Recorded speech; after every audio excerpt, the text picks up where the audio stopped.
The U.S. airstrikes carried out Thursday evening in Syria targeted 7 buildings using 7 JDAMs, Joint Direct Attack Munitions.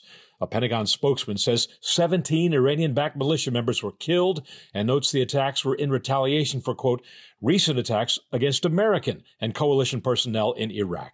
One critic, wary of the Biden administration's promise to re-engage in nuclear talks with Iran, calls the strike a good call. First of all, it's measured in terms of the scale of the attack, but it also is sufficient enough to send a message to the Iranians that this new administration, new president, new Secretary of Defense, that they are unequivocally going to protect U.S. forces deployed around the world. But the attack has put the administration in an awkward position. In 2017, Press Secretary Jen Psaki tweeted after Trump airstrikes in Syria, quote, "What is the legal authority for strikes? Assad is a brutal dictator, but Syria is a sovereign country."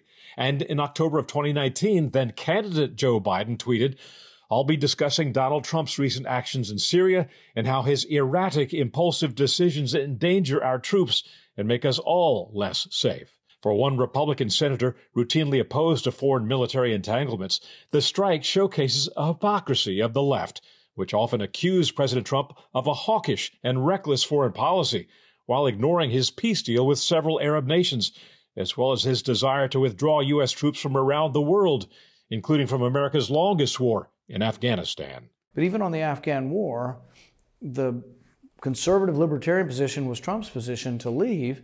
But now we have a liberal Democrat coming in, Biden, and he wants to stay. Thursday's strike also came after more than 30 Democratic members of Congress wrote the president on Monday to respectfully request giving up his unilateral power to order a nuclear strike. Quote, "Investing this authority in one person entails real risks," they wrote. The letter suggests, quote, "requiring additional officials in the presidential line of succession, starting with the vice president and the Speaker of the U.S. House of Representatives, to okay a nuclear strike."